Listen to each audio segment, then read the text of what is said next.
The constituency of Banff-Airdrie has rapidly become one of the constituencies to watch in the upcoming election. We have a number of interesting Conservative options on the slate, including Derek Sloan, who will be running as an independent. That I have decided to run in this riding, in this election. Tarek Al-Naga from the Maverick Party. Oh, absolutely. And I mean, this is the West, right? Like, these two industries built the West. Absolutely. Mm-hmm. This is home. I live, breathe, and like die the West every day. Nadine Wellwood of the People's Party of Canada.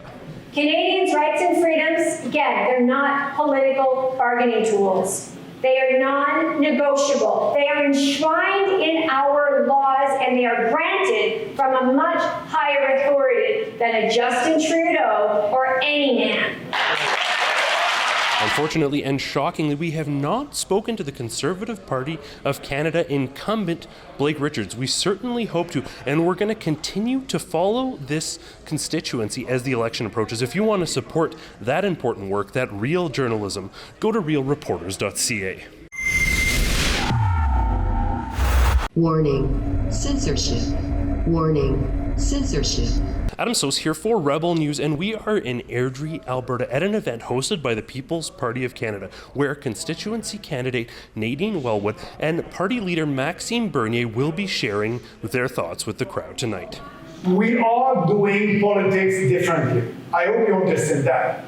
It's not based on survey, not based on polling, based on values and principle.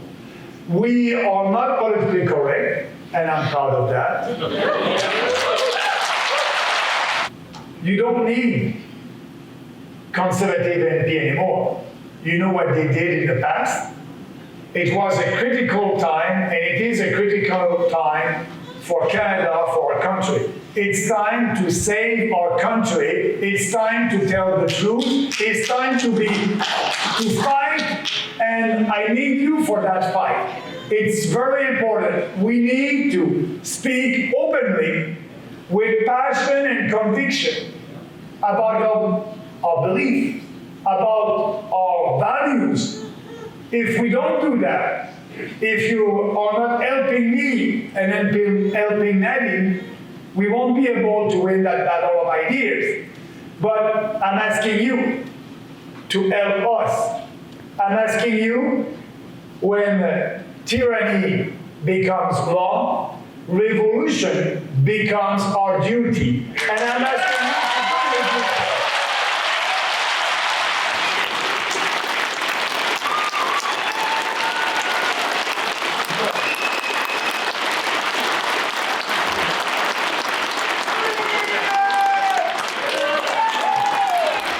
So it is a startling juxtaposition to watch some of the candidates here in Banff-Airdrie, whether it be Derek Sloan or Maxime Bernier, who's right here behind me, standing with people. He doesn't have an army of guards and phony people protecting him, keeping away from real questions. Justin, sir, one question, please, Justin. One question for independent journalists.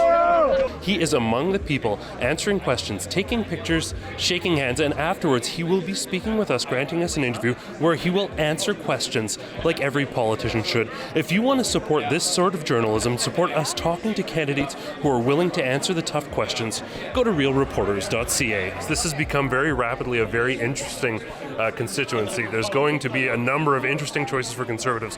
What can the PPC, Nadine Wellwood, and your party offer that other parties simply cannot for Western Albertans? But first of all, we have the best platform for all Canadians, and specifically Canadians here in this riding. I'm asking them, look out at our platform. Equalization formula will be less generous, will solve the equalization formula. It's unfair. Pipelines, we're going to build pipelines in this country. Paris Accord, we are against the Paris Accord. We want to impose a carbon tax. We want to impose more regulation on businesses.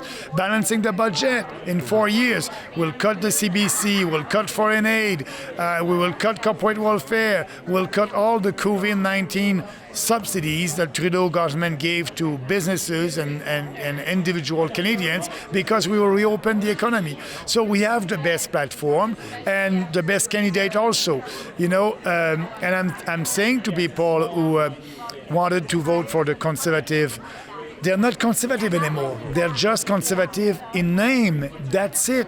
And they were not there to fight for you during this COVID-19 crisis. They were silent. Your member of parliament didn't speak against these authoritarian measures.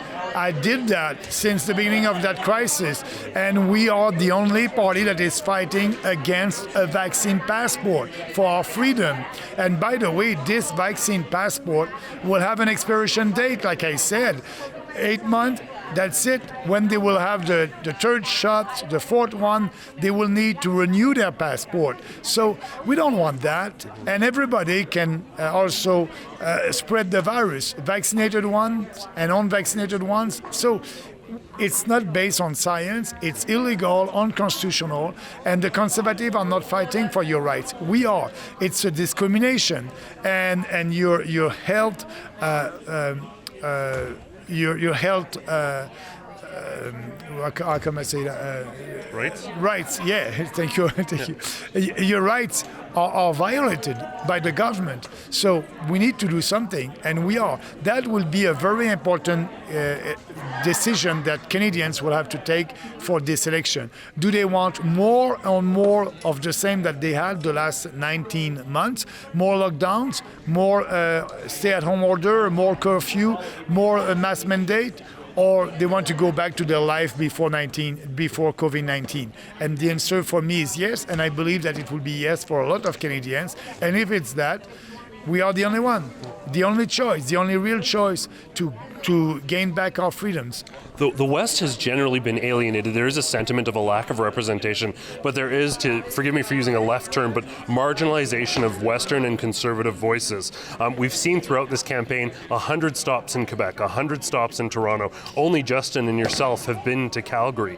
How do we change the narrative so that the People's Party of Canada is represented in the debates and Western voices have a spot at the table in the political landscape? But they will. We have 330 candidates up to now on 338 ridings. We have almost a candidate in every riding in this country. And all these people in Eastern Canada are speaking on the same platform. They're with us because they believe in the platform. So Western Canada will have a voice, and these candidates that will be elected in Ontario or Quebec, they will promote pipelines, they will promote to change the equalization, will have a strong voice all across the country, and that's important. So, and during this campaign, I will be about 7 days in Alberta, because it's important for me. It's a strong, conservative, real conservative province, and we have a strong base here. And I believe that our first or second candidates elected will be here from Alberta. So that's why I'm here tonight, and I'm telling them, what I'm saying here in English, I'm saying the same thing in French, and I'm the only one that is telling Canadian in Eastern Canada that there is a Western alienation. And I'm explaining why you're mad, and you have to be mad at Ottawa, but we have the solution for you. The flip side of that coin is, let's say the PPC gains a lot of power. We've seen so many so-called grassroots movements. The second they have that power within reach, they start to compromise. We start to see campaigns that are hidden, real journalists like ourselves unable to ask real questions. Yeah. How will the PPC ensure that does not happen? Well, it won't happen because we are saying the same thing since the creation of that party. Our platform of this election is the same one that we had in 2019, and it will be the same one in 2025. We are doing politics differently based on principle, and we strongly believe in our principles: individual freedom, personal responsibility, respect, and fairness. And all our policies are in line with that. So I won't do any compromise with my principle, and we don't want to do any merger. We will be there, we will speak, and we will support the government if we like what they're doing, if they take some of our ideas. If not, we won't. I don't want to waste my time. I'm there for the ideas, and I want our ideas to win, and we'll do everything for that. So we won't do like the Reform Party. I think Preston Manning had a good idea more than 25 years ago with the Reform Party. But what he did is to merge with the Canadian Alliance, and after that with the Conservative Party. That was a mistake, and we won't do that. We won't do that. And I was a conservative. I know them. They're not doing politics based on principles. They're doing politics based on polling. Their only goal is to be in government, not to fight for real conservative ideas. Our conservative ideas right now, we must admit, they're not that popular.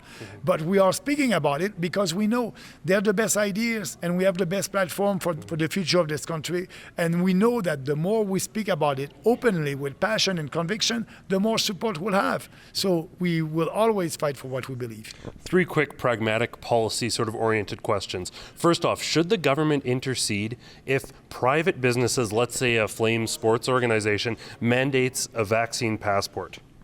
It must be illegal. Like in Florida, like what the Governor DeSantis did. No vaccine passport, no mask mandate, and if a private corporation is doing that, it will be illegal. They cannot do that, and it's against our Charter of Rights. It's discrimination, and they won't be able to do that. The situation in Afghanistan, Justin Trudeau, Joe Biden, categorical failures. Should this be a more prevalent elections issue, and what should the Canadian government do to help our allies over there?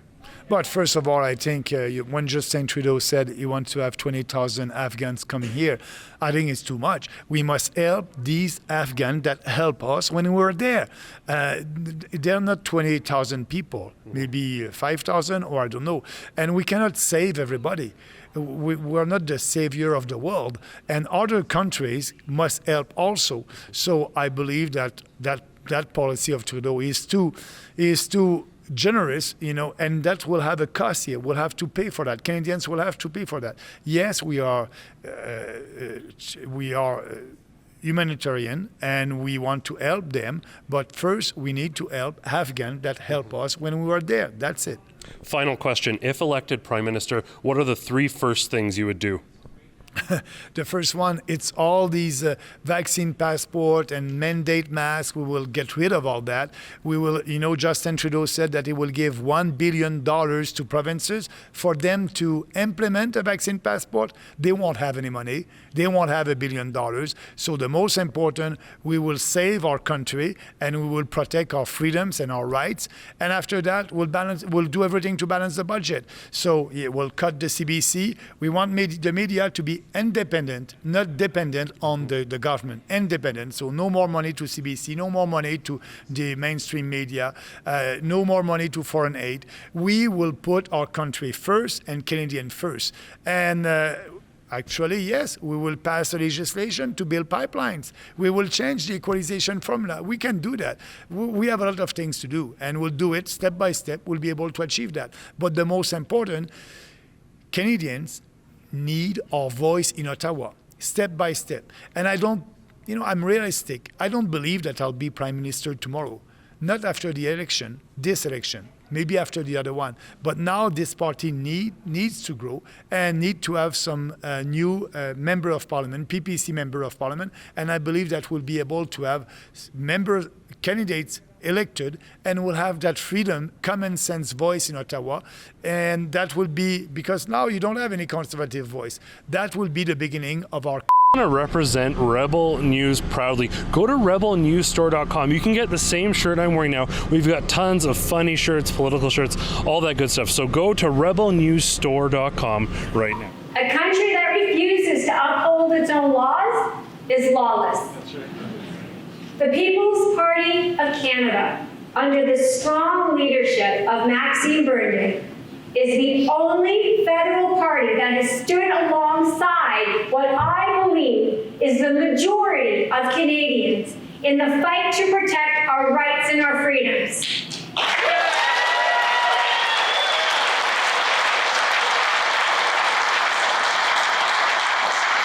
It is your right to choose for yourself your medical choices and those of your children. Right. Yeah. We must respect a parent's right to protect and to choose what is best for them and their families. Yes. Maxime and I, we didn't wait for an election to be called. to bring these issues to the Canadian public, the real threats to our freedoms. We bought them, we've been saying them for 3 years. We have been advocating to the Canadian public since the beginning of these lockdowns, long before it has somehow become popular to do so. This constituency, I don't know what's in the water. The political activism, it seems extremely high, and there are a number of extremely promising candidates, and I'm sure I don't need to name them for you. What is it about this area and that makes people so interested, and why is it such a hotbed? Suddenly, it's been kind of a Conservative Party staple. Now it's this hotbed of political action. What do you make of that, and why should people choose the PPC and yourself?